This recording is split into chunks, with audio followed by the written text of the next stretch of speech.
Good morning. Welcome to 30/60. నేను ప్రతిభ. ముందుగా headlines.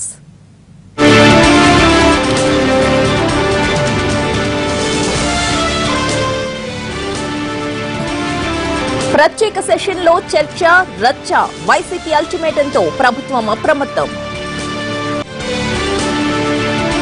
Hyderabad లో డబుల్ బెడ్రూమ్ ఇళ్లకు శ్రీకారం. సనత్ నగర్ లో కేటీఆర్ చేతుల మీదుగా శంకుస్థాపన.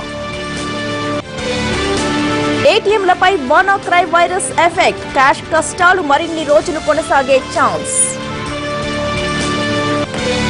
నేడు రేపు వడగాల్పులు, ఒక మోస్తరు వర్షాలు. తెలంగాణకు వాతావరణ శాఖ హెచ్చరిక. అటు ట్రంప్ ఎఫెక్ట్, ఇటు బలపడుతున్న రూపీ. ఐటీ కంపెనీల గుండెల్లో గుబులు. జీఎస్టీ బిల్లు ఆమోదం కోసం ఈ రోజు ప్రత్యేకంగా సమావేశమవుతోంది ఏపీ అసెంబ్లీ. ఈ పాటికే బిల్లును ఆమోదించాల్సి ఉండగా సీఎం అమెరికా పర్యటనకు వెళ్లడంతో ఆలస్యమైంది. జీఎస్టీ అమలు సమయం కూడా దగ్గర పడుతూ ఉండడంతో బిల్లును ఆమోదించడానికి సిద్దమైంది ప్రభుత్వం. ఇప్పటికే ఏపీ కేబినెట్ దీనికి గ్రీన్ సిగ్నల్ ఇచ్చింది. జీఎస్టీ బిల్లుకు సంబంధించి ఎమ్మెల్యేలకు, ఎమ్మెల్సీలకు అసెంబ్లీ అవగాహన సదస్సు కూడా నిర్వహించింది. ఉదయం 9 గంటలకు జరిగే బీఏసీ సమావేశంలో అసెంబ్లీ ఎజెండాను ఫైనల్ చేస్తారు. 9:45 అసెంబ్లీ సమావేశాలు మొదలవుతాయి. ఆ శాసనమండలి 10:15 మొదలవుతుంది. ఉభయ సభలు జీఎస్టీ బిల్లుపై చర్చించి ఆమోదాన్ని తెలుపుతాయి.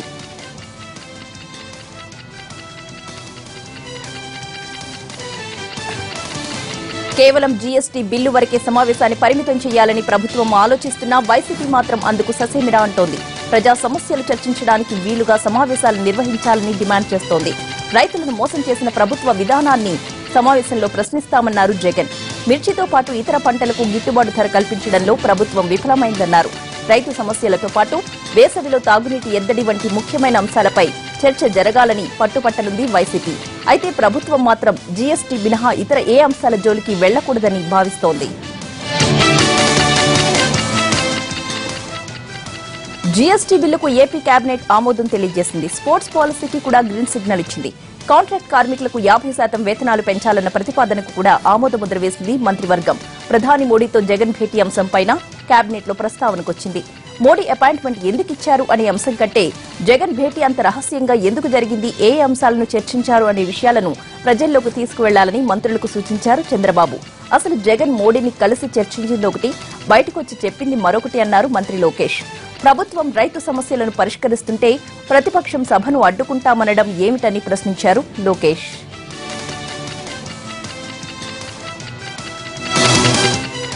అసెంబ్లీ ముగిసిన తరువాత టీడీపీ ఎమ్మెల్యేలు, ఎమ్మెల్సీలతో సమావేశమవుతారు ముఖ్యమంత్రి చంద్రబాబు. ఈ సమావేశంలో సంక్షేమ పథకాల అమలు, గ్రామాల్లో తాగునీటి సమస్య సహా పలు అంశాలపై చర్చిస్తారు.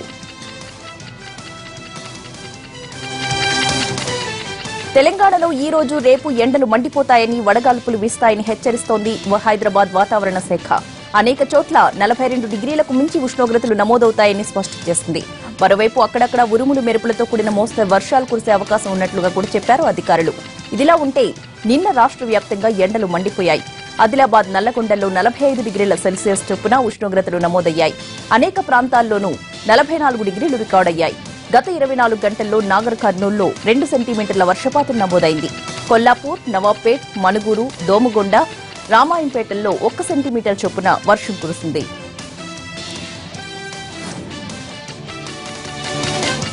పెట్రోల్, డీజిల్ ధరలను తగ్గిస్తూ చమురు సంస్థలు నిర్ణయం తీసుకున్నాయి. లీటర్ పెట్రోల్పై ₹2.16, డీజిల్పై ₹2.10 తగ్గించారు. అర్ధరాత్రి నుంచి తగ్గిన పెట్రోల్ ధరలు అమల్లోకొచ్చాయి. అంతర్జాతీయంగా ముడి చమురు ధరలు తగ్గడంతో పెట్రోలియం కంపెనీలు ఈ నిర్ణయాన్ని తీసుకున్నాయి.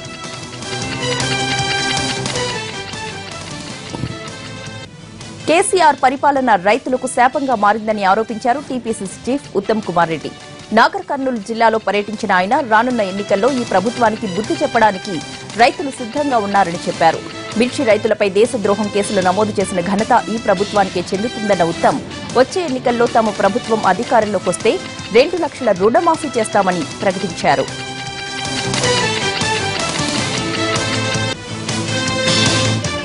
నల్లగొండ జిల్లాలో బత్తాయి మార్కెట్ ఏర్పాటుకు ఎట్టకేలకు ప్రభుత్వం గ్రీన్ సిగ్నల్ ఇచ్చింది. గత ఎన్నికల్లో టీఆర్ఎస్ పార్టీ నల్లగొండ జిల్లాలో బత్తాయి మార్కెట్ ఏర్పాటు చేస్తామని హామీ ఇచ్చింది. ఆ హామీ మేరకే తాజా నిర్ణయం ప్రకటించింది ప్రభుత్వం. నల్లగొండ పట్టణ శివార్లోని ఎస్ఎల్బీసీలో ఉన్న 12 ఎకరాల ప్రభుత్వ భూమిలో మార్కెట్ ఏర్పాటు చేయాలని నిర్ణయించారు.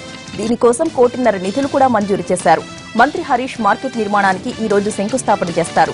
ఈ మేరకు ఉద్యానవన శాఖ అధికారులు అన్ని ఏర్పాట్లను పూర్తి చేశారు.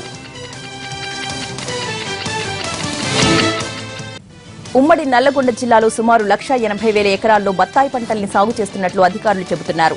వేలాది మంది రైతులు ఈ పంట సేద్యంపైనే ఆధారపడి జీవిస్తారు. ఏటా ఇక్కడ 1,500 కోట్ల వ్యాపారం జరుగుతుంది అనేది ఒక అంచనా. దేశంలోనే అత్యధికంగా బత్తాయి సాగు చేస్తున్న ప్రాంతంగా దీనికి పేరుంది. అయితే స్థానికంగా మార్కెట్ అందుబాటులో లేకపోవడంతో ఇక్కడ పండించిన పంటను రైతులు ఢిల్లీ, మహారాష్ట్ర, రాజస్థాన్లకు చెందిన దళారులకు అమ్ముకోవాల్సి వస్తోంది.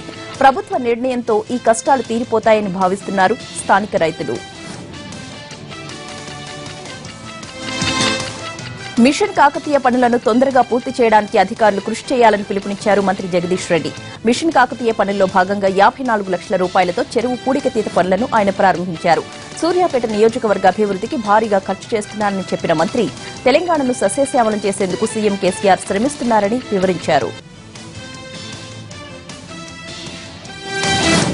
తెలంగాణ మంత్రి కేటీఆర్ మరోసారి మానవత్వాన్ని చాటుకున్నారు. ఇక్రిసాట్ నిర్వహించిన సమావేశానికి మంత్రి వెళుతుండగా వెంకట్రావు అనే వ్యక్తి హెచ్ఐసీసీ ప్రాంగణంలో బైక్ పై నుంచి జారిపడ్డారు. ఈ ఘటనలో వెంకట్రావుకు గాయాలయ్యాయి. గాయాలతో ఉన్న వెంకట్రావును వెంటనే కేటీఆర్ తన ఎస్కాట్ వాహనంలో ఆసుపత్రికి తరలించారు. మంత్రి కేటీఆర్ వ్యక్తిగత సిబ్బంది ద్వారా వెంకట్రావును మెరుగైన వైద్యం కోసం మ్యాక్స్ క్యూర్ ఆసుపత్రిలో చేర్పించారు. అనంతరం డాక్టర్లకు ఫోన్ చేసి వెంకట్రావు ఆరోగ్య పరిస్థితిపై ఆరా తీశారు కేటీఆర్.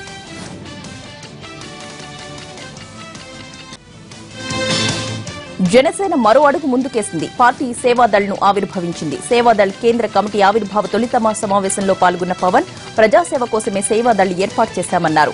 సేవాదళ్ విధి విధానాలను విడుదల చేసిన పవన్ 10 అంశాలతో కూడిన నియమావళిని ప్రతి కార్యకర్త పాటించాలని కోరారు. రానున్న రోజుల్లో సేవాదళ్ని విస్తృతపరుస్తామన్నారు.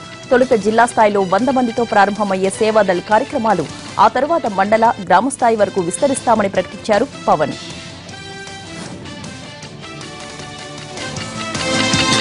నిర్మల్ ప్రజల రైల్వే లైన్ కళ త్వరలోనే నెరవేరుతుందని చెప్పారు మంత్రి ఇంద్రకరణ్ రెడ్డి. నిర్మల్ జిల్లా కేంద్రంలో మంచిర్యాల చౌరస్తా నుండి కొండాపూర్ వరకు 4 లైన్ల రోడ్డు పనులను మంత్రి ప్రారంభించారు. జిల్లా ఏర్పాటయ్యాక స్థానికంగా రద్దీ పెరిగిందని చెప్పిన మంత్రి మరికొద్ది రోజుల్లోనే నిర్మల్కు రైల్వే లైన్ పనులు ప్రారంభమవుతాయన్నారు. ప్రజారోగ్యంపై తెలంగాణ రాష్ట్ర ప్రభుత్వం నిబద్దతతో ఉందన్నారు వైద్య ఆరోగ్య శాఖ మంత్రి లక్ష్మారెడ్డి. మారుమూల ప్రాంతాల్లోని ప్రభుత్వ ఆసుపత్రులకు కార్పొరేట్ స్థాయి సదుపాయాలు కల్పిస్తున్నామని వివరించారు. జయశంకర్ జిల్లా ములుగు మండల కేంద్రంలో 100 పడకల ప్రాంతీయ ఆసుపత్రిని గిరిజన శాఖ మంత్రి చందూలాల్తో కలిసి ఆయన ప్రారంభించారు. ప్రభుత్వ ఆసుపత్రుల్లో సమస్యల సత్వర పరిష్కారానికి జిల్లా కలెక్టర్కు బాధ్యతలు అప్పగించినట్లు చెప్పారు మంత్రి. వైద్యారోగ్య శాఖలోని ఖాళీలను టీఎస్పీఎస్సీ ద్వారా భర్తీ చేయనున్నట్లు వెల్లడించారు. అభివృద్ధిని చూసి ప్రజలు ఓట్లు వేస్తారు తప్ప కులాల ప్రాతిపదికన వెయ్యరన్నారు ఎంపీ గుత్తా సుఖేందర్ రెడ్డి. రెడ్డి గర్జన సభలో టీడీపీ నేత రేవంత్ రెడ్డి, ఏపీ నేత జేసీ దివాకర్ రెడ్డిలు చేసిన వ్యాఖ్యలను ఆయన తప్పుపట్టారు. రెడ్డి యువతను రెచ్చగొట్టేలా మాట్లాడడం సరికాదని, రెడ్డిల్లో కూడా హీరో కావాలన్న ఉద్దేశంతోనే ఇలాంటి వ్యాఖ్యలు చేసినట్లు అనిపిస్తోందని అన్నారు. రెడ్డి కార్పొరేషన్ ఏర్పాటు చేస్తానని రేవంత్ రెడ్డి అనడం హాస్యాస్పదమన్నారు గుత్తా. రెడ్డిల్లో 85% ఆర్థికంగా బలంగా ఉన్నవాళ్లేనని, ఒకవేళ అవసరమైతే సంక్షేమ నిధి ఏర్పాటు చేసి పేద రెడ్డిలను ఆదుకుందామని సూచించారు.